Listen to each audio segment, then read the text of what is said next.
The sexual assault case against Dominique Strauss-Kahn, the global banking titan, is one of these rare cases with the high profile and symbolic power to influence the way we think about our justice system as a whole, who it protects, who it punishes. Well, today the whole case turned upside down. The prosecution is near collapse. The defendant is released from house arrest. We take a look at the stunning developments tonight for our series, Crime and Punishment. He walked out of the courthouse smiling, his glamorous wife right by his side. Dominique Strauss-Kahn seemed like a new man.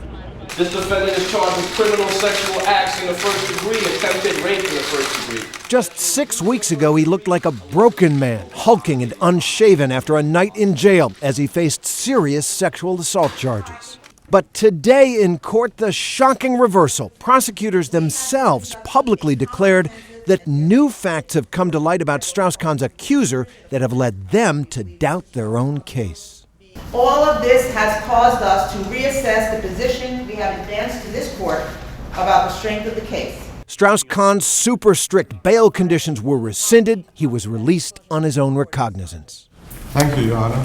An absolutely devastating day for the prosecution. Dan Abrams, ABC's legal affairs correspondent.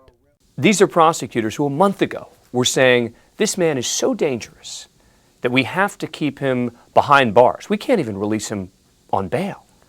And now they're saying, we don't even have enough to hold him. What happened here? What happened was that prosecutors caught their own star witness in a series of lies and shady entanglements. According to a letter written by the prosecutors to Strauss-Kahn's lawyers, she lied on her asylum application. She lied about being gang raped in her native country of Guinea. She lied on her tax returns, claiming another woman's child as her dependent. And most damningly, prosecutors say she lied about what she did immediately after Strauss-Kahn allegedly sexually assaulted her. The prosecutors are saying that when this initially happened, she said, I went into the hallway.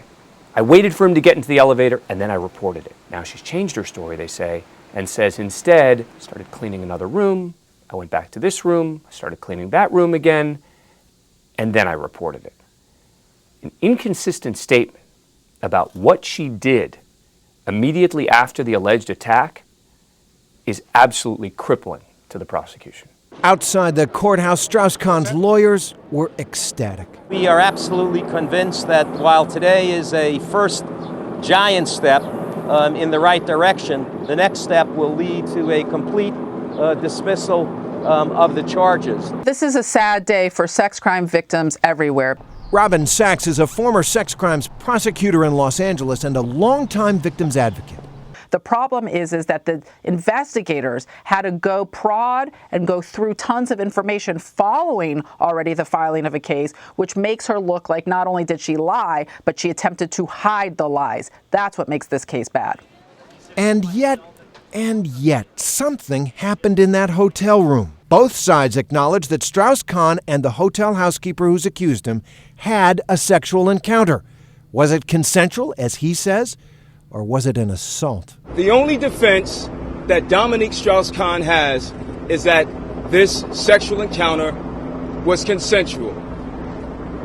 That is a lie. Outside the courthouse today, Ken Thompson, representing the accuser and clearly enraged about this turn of events, held a jaw-dropping press conference where he laid out what he claimed was some of the most damning evidence in explicit detail. And Dominique Strauss-Kahn came out, running out of one of those rooms naked towards her. And he grabbed her breast first and started to attack her. When she went to the hospital later that day, the nurses who examined her saw the bruises on her vagina that were caused by Dominique Strauss' hand. And they took pictures of the bruises on her vagina, and the district attorney has those pictures. When Dominique Strauss-Kahn threw the victim to the floor, he tore a ligament in her shoulder. That is a medical fact. I still cannot reconcile how this man has a consensual act in 5 minutes of meeting a housekeeper with semen and DNA on the walls and injuries and be able to say that nothing nefarious happened that day.